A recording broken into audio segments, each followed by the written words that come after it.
Hello everyone, मैं हूं मोहित और स्वागत करता हूं आप सभी का आप ही के यूट्यूब चैनल पर।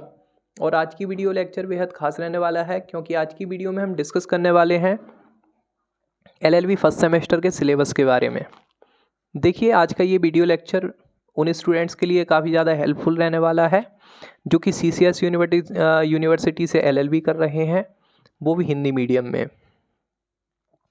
देखिए, सबसे पहले बात करते हैं एलएलबी फर्स्ट सेमेस्टर के सिलेबस के बारे में।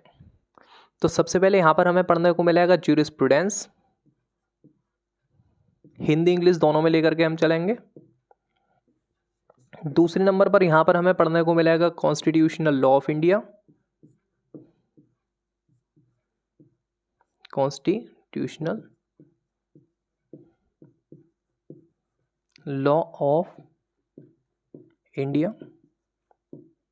ठीक है जी। तीसरे नंबर पे हमें पढ़ने को मिलेगा लॉ ऑफ टॉर्ट। ठीक है। And consumer protection.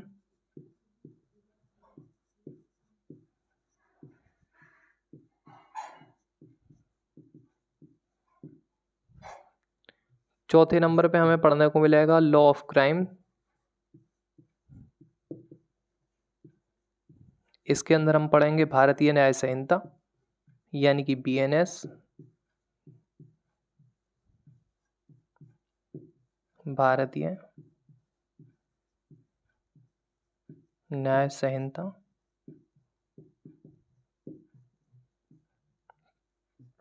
और पांचवें नंबर पर यहाँ पर हमें पढ़ने को मिलेगा कॉन्ट्रैक्ट।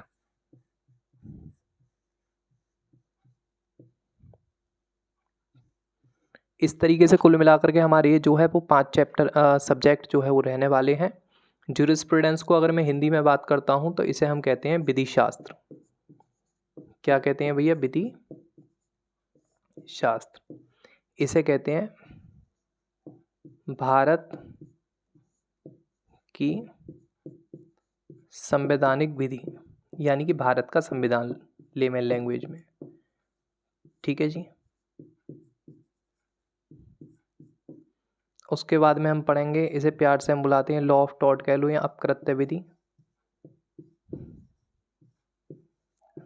लैंग्वेज थोड़ी सी इसमें राइटिंग थोड़ी ऐसे ही आ रही होगी तो उसकी तरफ आप थोड़ा ध्यान कम दीजिएगा। ठीक है जी। अपकृत्य विधि और उपभोक्ता संरक्षण।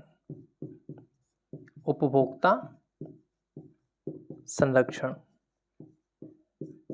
उसके बाद में चौथे नंबर पर हमें यहाँ पढ़ने को मिलेगा आपराधिक विधि।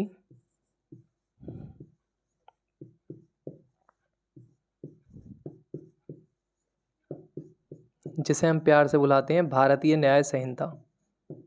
भारतीय न्याय संहिता।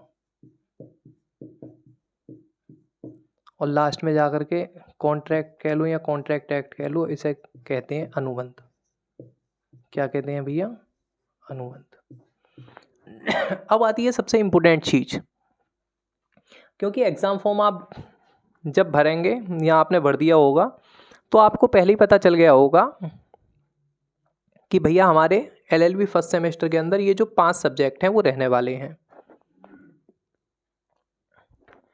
लेकिन अगर मैं बात करता हूँ ज्यूरिस्प्रूडेंस की, तो आपके एक चीज़ मैं आपको बताता चलूँ कि एलएलबी फर्स्ट सेमेस्टर के अंदर सीसीएस यूनिवर्सिटी में अगर आप एलएलबी कर रहे हैं तो उस कंडीशन में जितने भी आपके एग्ज़ाम होंगे वो सारे के सारे डेस्क्रिप्टिव फॉर्म में होंगे। यानी कि वहाँ पर प्रश्न उत्तर आपको लिखने के लिए आएंगे, वेरी शॉर्ट, शॉर्ट और लॉन्ग, उसके आपको उत्तर लिखने पड़ेंगे। यानी कि यहाँ पर एमसीक्यू प्रश्न एक भी आपको देखने को नहीं मिलेगा।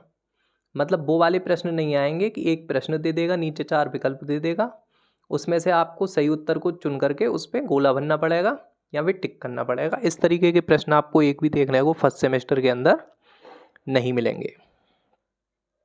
तो सारे के सारे प्रश्न जो रहेंगे वो आपके डेस्क्रिप्टिव फॉर्म में रहेंगे। अगर मैं बात करता हूँ ज्यूरिस्प्रूडेंस की, यहाँ पे आपका इंटरनल एक भी नंबर का नहीं होगा। यानी कि यहाँ पर आपके ना तो कोई टेस्ट होगा ना ही आपका कोई इंटरनल होगा, पूरी तरीके से यहाँ पे आपका एक्सटर्नल रहेगा पूरा 100 नंबर का, यानी यूनिवर्सिटी की जो आपकी परीक्षाएं होंगी वो कितने नंबर की होगी, 100 नंबर की, जिसमें 100 में से आपको मिनिमम 36 नंबर लेकर के आने हैं। अगर आप 100 में से मिनिमम 36 नंबर लेकर के आते हैं तभी आप जूरिस्प्रूडेंस में पास होंगे, अदरवाइज इसमें बच्चों की बैक लग जाती है। तो आपको ध्यान देना पड़ेगा, क्योंकि अभी तक हमारे सामने जो हमें मिनिमम नंबर लेकर के आने होते हैं वो 33 नंबर लेकर के आने होते हैं। जैसे आप 12th तक पढ़े थे तो वहाँ पे हमें 33 नंबर लाने होते थे, 100 का 33%, 33 नंबर अगर हम लाते थे तो उस कंडीशन में हम पास हो जाया करते थे। अगर 33 नंबर से कम रह जाया करते थे तो उस सब्जेक्ट में हम फेल हो जाया करते थे।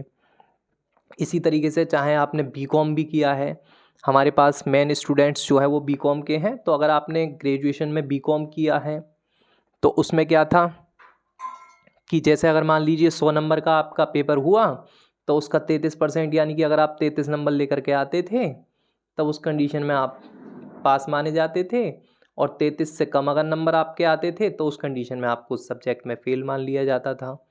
तो बच्चे इसमें क्या मान करके चलते हैं कि अगर मान लीजिए जूरिस्प्रूडेंस का पेपर मेरा 100 नंबर का होगा और 100 का 33%, यानी मैं 33 नंबर ले आया तो मैं उस सब्जेक्ट में पास हो जाऊंगा, जबकि ऐसा नहीं है। यहाँ पर आपको 100 का 36%, यानी कि मिनिमम 36 नंबर लेकर के आने हैं, तभी आप इस सब्जेक्ट में पास होएंगे, अदरवाइज इसमें बैक लग जाएगी। ठीक है जी। तो हमें उस हिसाब से तैयारी करनी है कि गिरे से गिरे हमारी 36 नंबर आ जाएं, उससे ऊपर आए बहुत अच्छी बात है, लेकिन मिनिमम हमें कितने नंबर लेकर के आने हैं, कम से कम 36। कॉन्स्टिट्यूशनल लॉ ऑफ इंडिया की अगर मैं बात करता हूँ तो यहाँ पे भी आपका 1 नंबर का इंटरनल नहीं होगा, पूरा का पूरा एक्सटर्नल होगा। कितने नंबर का, 100 नंबर का। भैया जब इंटरनल होनी नहीं है तो आप इंटरनल क्यों डिस्कस कर रहे हैं, क्योंकि आगे के सेमेस्टर्स में ऐसा होगा कि कुछ नंबर का इंटरनल होगा और कुछ नंबर का एक्सटर्नल होगा। इंटरनल वो आपका प्रैक्टिकल के तौर पे लिया जाएगा। ठीक है जी। यहाँ पे भी आपको 100 में से मिनिमम 36 नंबर लेकर के आने हैं। अगर आप ऐसे नंबर ले आते हैं तब तो आप पास हो जाएंगे, वरना इसमें भी बैक लग जाती है बच्चों की। लॉ ऑफ टॉट की अगर मैं बात करता हूँ, यहाँ पे भी आपका इंटरनल 1 नंबर का नहीं होगा, पूरा का पूरा एक्सटर्नल होगा 100 नंबर का। 100 में से अगर आप मिनिमम 36 नंबर लेकर के आते हैं तब आप पास हो जाएंगे, अदरवाइज इसमें भी बच्चों की बैक लगती है। लॉ ऑफ क्राइम की अगर मैं बात करता हूँ, इंटरनल 1 भी नंबर का नहीं होगा, एक्सटर्नल होगा पूरा का पूरा 100 नंबर का, जिसमें आपको मिनिमम 36 नंबर लेकर के आने हैं।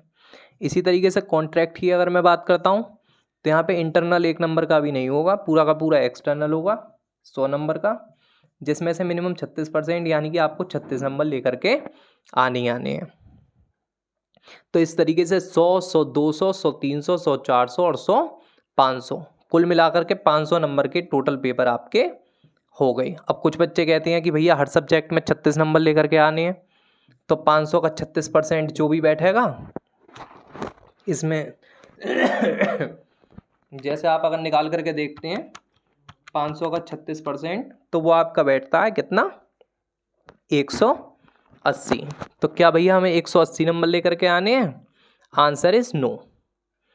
यूनिवर्सिटी कहती है कि अगर आपको LLB फर्स्ट सेमेस्टर पास करना है तो उस कंडीशन में हर सब्जेक्ट में 36%, यानी कि हर सब्जेक्ट में मिनिमम आपके 36 नंबर होने चाहिए, और एग्रीगेट टोटल में मिनिमम 500 का 48%, यानी कि आपके 240 नंबर। अगर आप 500 का 48% निकालेंगे, 500 गुणा 48%, तो आपके बैठते हैं 240 नंबर, यानी कि एग्रीगेट में आपके 240 नंबर होने चाहिए, तभी आप LLB फर्स्ट सेमेस्टर को पास करेंगे, अदरवाइज किसी न किसी सब्जेक्ट में आपकी बैक दिखा दी जाएगी। तो ये बेहद इंपॉर्टेंट चीज़ें हैं, क्योंकि क्या होता है कि अब जब आप ग्रेजुएशन करने के बाद में LLB फर्स्ट सेमेस्टर में एडमिशन लेते हैं तो काफ़ी सारे स्टूडेंट्स ऐसे होते हैं कि जिनको रूल्स पता नहीं होते हैं, तो उसमें क्या होता है कि बच्चों की फर्स्ट सेमेस्टर में ही काफ़ी ज़्यादा बैक लग जाती है। अब उसमें प्रॉब्लम क्या बच्चों को फेस करनी होती है कि आपकी जितनी भी मार्कशीट आती हैं, पहली बात तो यह है कि आपकी मार्कशीट यूनिवर्सिटी डिटेन कर लेती है, आपकी मार्कशीट नहीं आएंगी कॉलेज में। बाकी आपके साथ के जितने भी बच्चे होंगे उन सभी की मार्कशीट कॉलेज में आ जाएंगी, लेकिन आपकी मार्कशीट नहीं आएगी। अगर आपकी बैक लग जाती है तो यूनिवर्सिटी उस कंडीशन में मार्कशीट को डिटेन कर लेती है, आपको यूनिवर्सिटी जाना होता है मार्कशीट लेने के लिए, या फिर कॉलेज के माध्यम से किसी को भेज करके आपको मंगाना होता है, जो भी आपके परिचय में हो। दूसरी बात ये कि मार्कशीट जितनी भी ऑनलाइन अवेलेबल होंगी उस पर लेटर लिखा हुआ आएगा। तीसरी बात, स्कॉलरशिप इस कंडीशन में नहीं आती है। अगर मान लीजिए आप एलएलबी फर्स्ट सेमेस्टर में या सेकंड सेमेस्टर में किसी भी बच्चे की बैक लग जाती है तो उस कंडीशन में एलएलबी सेकंड ईयर में बच्चे की स्कॉलरशिप नहीं आती है। इसके अलावा बैक का फार्म बच्चे को भरना होता है और इसके अलावा तैयारी जो है वो आपको डबल करनी होती है, क्योंकि आप फर्स्ट सेमेस्टर में जो भी बैक आ जाती है उसकी जो परीक्षा देते हैं वो आप अगले सेमेस्टर में देते हैं थर्ड सेमेस्टर के साथ में, तो उसको में बच्चे को जो है वो डबल मेहनत करनी होती है। तो कहने का सार मेरे को आपको डिमोटिवेट करना नहीं है, यहाँ पे सारी प्लस और माइनस पॉइंट मेरे को आपको बताना है ताकि आप अच्छी तरीके से मेहनत कर सकें और इसमें एलएलबी की परीक्षा में अच्छी तरीके से अच्छे नंबरों के साथ में उत्तीर्ण हो सकें। इसके लिए आप रिफ्रेशर का सहारा ले सकते हैं, बुक का सहारा ले सकते हैं, जो भी आपके कॉलेज के टीचर्स हैं वो कंटेंट आप देख सकते हैं। हमारे यूट्यूब चैनल को आप ज्वाइन कर सकते हैं जहाँ पर एलएलबी से संबंधित इम्पोर्टेंट कंटेंट को जो है वो हम अपलोड करते रहते हैं, आप उसको भी देख सकते हैं।